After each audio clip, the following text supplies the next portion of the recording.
ભરૂચ શહેરમાં સાયબર ફ્રોડનો એક ગંભીર કિસ્સો પ્રકાશમાં આવ્યો છે, જ્યાં સી ડિવિઝન પોલીસે 5 આરોપીઓને ઝડપી પાડ્યા છે।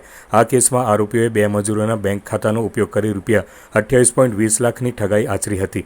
આ કામના મુખ્ય આરોપી શૈલેષ ચૌહાણે, જે કોન્ટ્રાક્ટર સુરેશભાઈ ચૌહાણનો પુત્ર છે, તેણે સુપરવાઇઝર તરીકે કામ કરતા 2 મજૂરો રામસેવક સાહની અને રામલાલ મહંતોના બેંક ખાતાનો દુરુપયોગ કર્યો હતો। શૈલેષે તેમને જણાવ્યું હતું કે તેનું બેંક ખાતું બંધ થઈ ગયું છે અને તેના કોન્ટ્રાક્ટના પૈસા તેમના ખાતામાં જમા કરવા માંગે છે। ત્યારબાદ ઓગસ્ટ 2024માં રામલાલના એસબીઆઈ અને બીઓબી ખાતામાં અનુક્રમે ₹9.20 લાખ અને ₹9.50 લાખ જમા કરવામાં આવ્યા હતા, જ્યારે રામસેવકના એસબીઆઈ ખાતામાં ₹9.50 લાખ ટ્રાન્સફર કરવામાં આવ્યા હતા। આમ બંને મળી અંદાજિત કુલ ₹28.20 લાખ તેઓએ ચેકથી ઉપાડીને શૈલેષ ચૌહાણને આપ્યા હતા। જોકે ત્યારબાદ બંને અરજદારોના બેંક એકાઉન્ટ સીઝ થઈ જતા તેઓએ બેંકમાં તપાસ કરતા તેમના એકાઉન્ટમાં કોઈ ફ્રોડ થયો હોવાનું જાણવા મળતા તેઓ બંને અરજદારોએ સી ડિવિઝન પોલીસ મથકમાં જાણ કરતા સમગ્ર પ્રકરણનો પર્દાફાશ થયો હતો।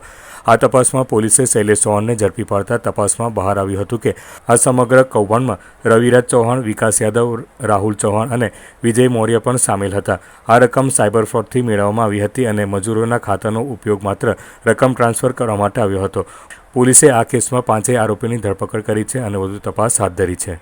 આ જે બીજા શૈલેષના સાથે આ 4 છે, મજૂરના સ્વાંગમાં એ લોકો આવા મજૂર જેવા લોકોને શોધે અને એમના એકાઉન્ટ ખોલવા માટેની લાલચ આપીને એમને પ્રેરિત કરે છે અને પછી આ જે શૈલેષ પાસે આ જે પૈસા ભેગા થાય મજૂરો મારફતે એ શૈલેષ પાસેથી પોતે મેળવી લે, આંગળિયા કરીને એ આગળના એમના જે સાગરીતો છે એમને મોકલાવતા હોવાનું તપાસ દરમિયાન જણાઈ આવેલું છે।